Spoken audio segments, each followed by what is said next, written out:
everyone. So today I wanted to finally complete my best book of 2023 spread in my 2023 reading journal.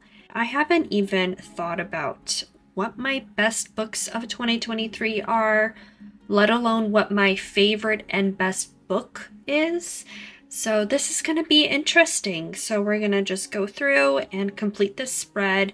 I even did this spread in my 2024 reading journal because I think it's so fun. And so let's just get started and try and figure out what is my best book of 2023.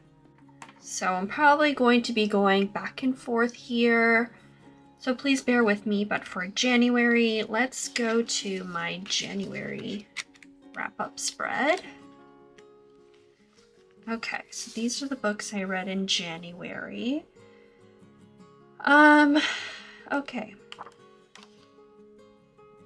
So Between Two Kingdoms was marvelous. It was such a sad memoir. Then we've got The Boardwalk Bookshop, which was probably one of my favorite romances of the year.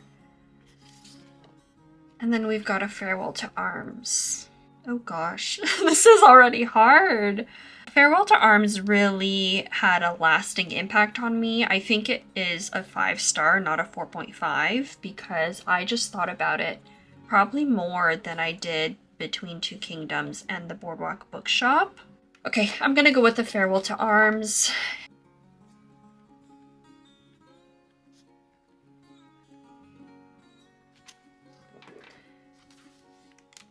Okay, February. Ooh. This was a good reading month. We've got Better Than the Movies, Heartless, The Ballad of Never After. I think these were all 5 stars. Good Morning Midnight. Once There Was a War. That one was also fantastic. When in Rome.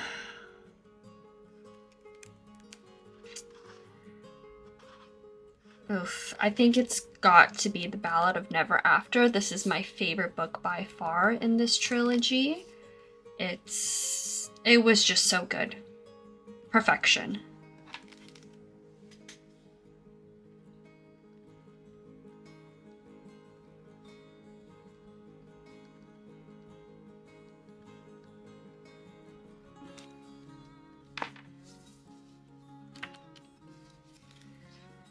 Okay, moving on to March.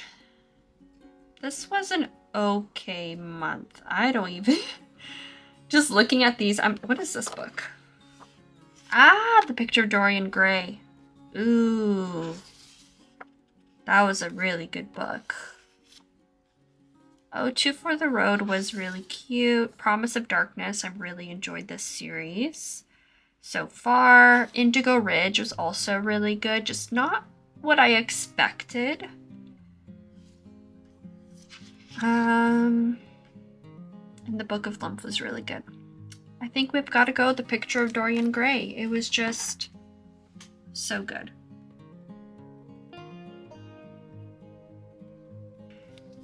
My writing is messy. Sorry about that.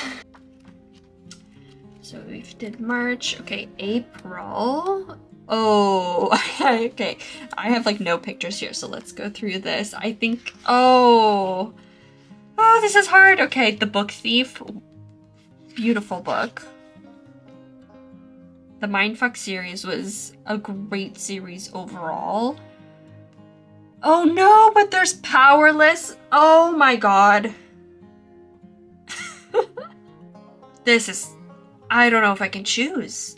Powerless is probably my favorite in the Chestnut Springs series, but then Us Against You? This one was so good as well. Oh my... Guys, I don't know what to do. Okay, but I know Reckless is somewhere in here. I don't know what month I read it in. And I think I like Reckless more than Powerless. So let's go with Us Against You.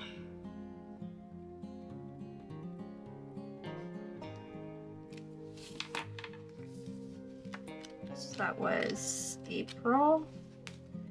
Okay, May.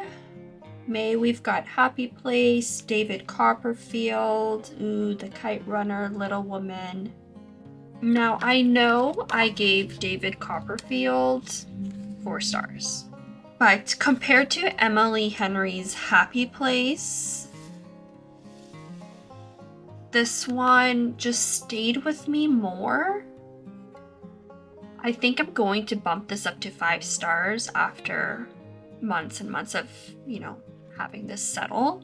But Happy Place was probably my favorite Emily Henry. I think David Copperfield just has to go here. I'm so sorry for this tragic writing. The angle is a little weird to write from. Going to June.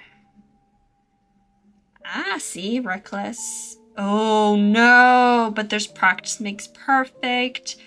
Fourth Wing. The Stranger was really good. But I have to say Reckless. Fourth Wing is a 5-star, but I did have things I didn't like about it. Reckless was just perfection.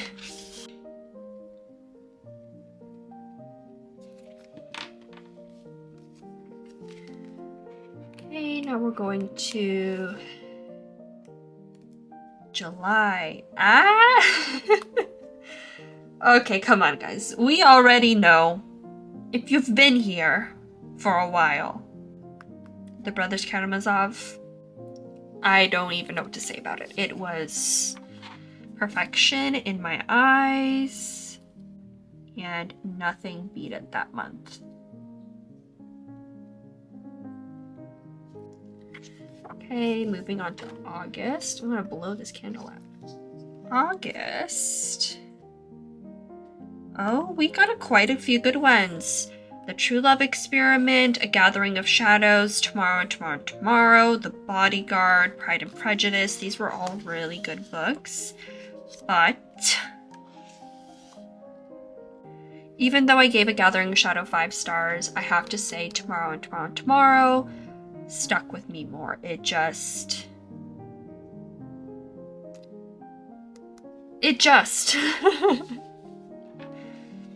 Let's see.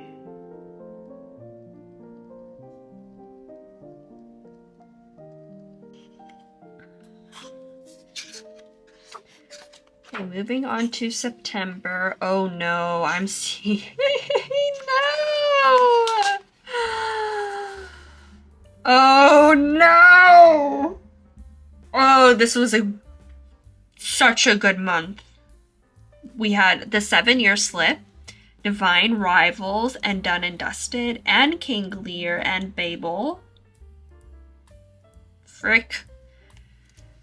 Okay. I think it has to be Divine Rivals. Guys, Divine Rivals was just so good. And I just finished reading Ruthless Vows, and I have no words. Okay, moving on. Let's go to October. So, October, ooh, we've got Before the Coffee Gets Cold, Hopeless, Nora Goes Off Script, ooh, The Ballad of Never After again, Once Upon a Broken Heart, and Kate Chopin's The Awakening. I won't do The Ballad of Never After or Once Upon a Broken Heart because those were rereads. Oh, The Mistake is here too. I think it's between Before the Coffee Gets Cold and The Awakening. The thing is with Before the Coffee Gets Cold, the first 2 stories were just okay, but the last 2 were so good. And then with The Awakening, I was a little bored in the beginning, but it got so crazy by the end. I'm gonna write The Awakening, but honestly, between all of these, I don't think they are as good as other books on this list anyways. Okay, and then we've got November wrap up here. November was not the best month, but we've got The Very Secret Societies of Irregular Witches and Never Let Me Go. That were like my tops of the month. A Curse for True Love and Iron Flame were a tad bit disappointing. I think Never Let Me Go. I still think about that book.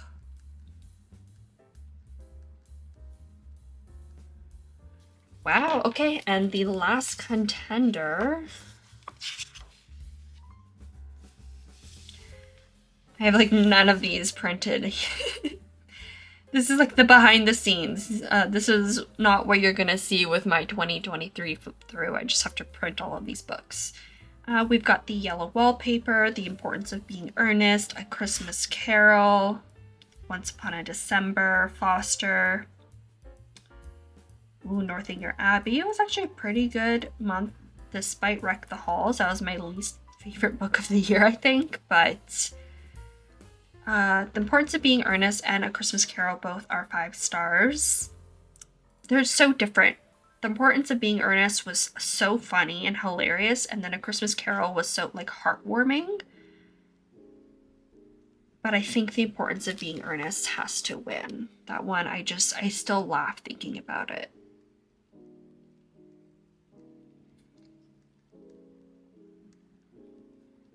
All right, okay. Wow, that was tough. Okay, I don't know how I'm gonna choose between all of these, but these are my 12. So then we're gonna go and bring it down to 6. So between A Farewell to Arms and The Ballad of Never After, I think The Ballad of Never After has to win that. They're so different, but oh my god, I love this series. Then we've got The Picture of Dorian Gray and Us Against You. Again, Us Against You, like, it's the second in a series. Both of these two are. And with like the history behind also the first book kind of being included, they just have to win. Ooh, this is hard. David Copperfield and Reckless. I'm like choosing all of the modern books over the classics, but Reckless is it's my favorite in that series. It's so good. Oh, this one is really tough. The Brothers Karamazov and Tomorrow, but The Brothers Karamazov was just life-changing.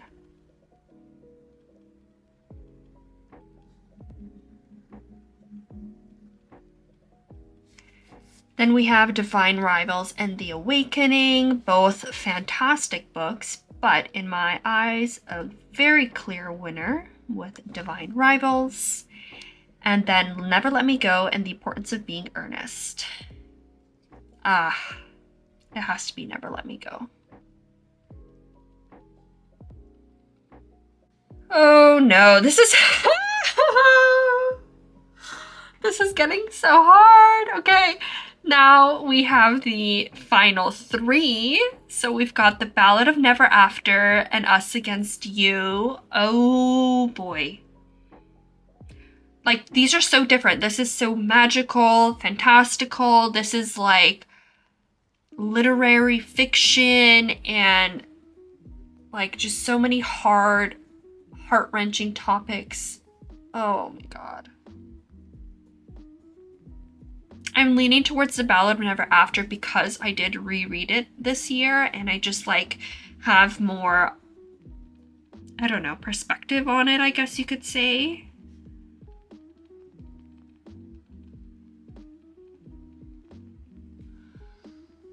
Then we've got Reckless and The Brothers Karamazov, which is another very, very tough situation. These are like polar opposites. One is a cowboy romance, and one is, actually, I don't think Theo Silva is a cowboy. He's like a bull rider. And then one is like a classical family murder mystery drama. But, The Brothers Karamazov, though. That one just hit me like a ton of bricks. It's a very awkward box. And then lastly, we've got Divine Rivals and Never Let Me Go. So different. historical fantasy meets literary fiction and sci-fi. It's hard because I just read Ruthless Vow, so I feel like I was still in that story and realm very recently. But Never Let Me Go was such an impactful read for me at the same time. I think it has to be Never Let Me Go.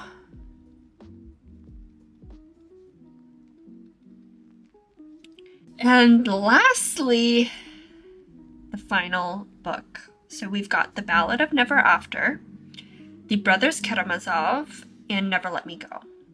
So again, fantasy, YA romance, classic family murder mystery drama, and also so much discussion on like existentialism and God and family. And then we've got sci-fi meets literary fiction. But they all left such a lasting impact on me. Like, I will never forget these 3 books. And I highly recommend all of them. But my heart is leaning towards one. I kind of have like that gut instinct, gut feeling. And it's the only book that I have a dedicated video to. And I think it's the only book I've ever made a dedicated video for on my channel. I want to do more of those, by the way, because that was so much fun. But I think my favorite and best book of 2023 has to be The Brothers Karamazov. Oh my gosh, I can't believe it.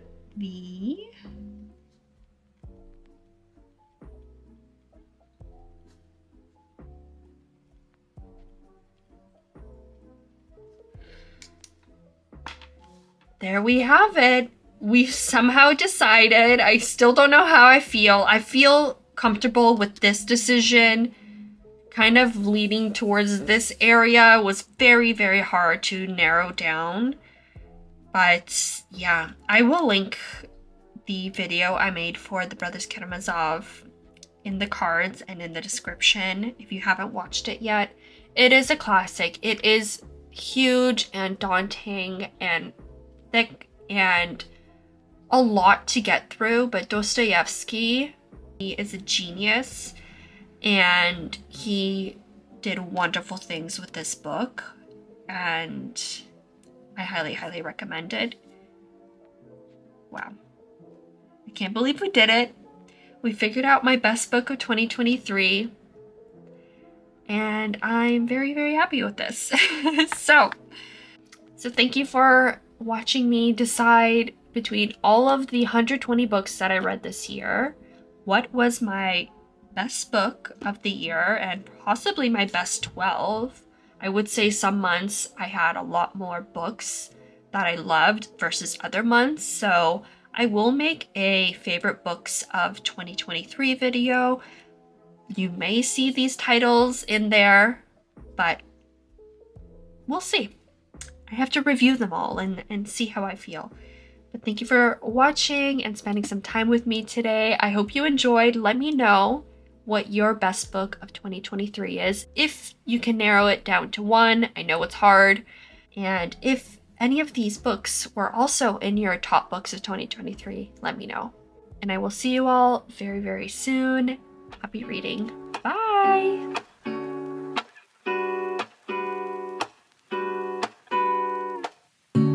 Lazy Sunday mornings, hiding under covers. I don't mind staying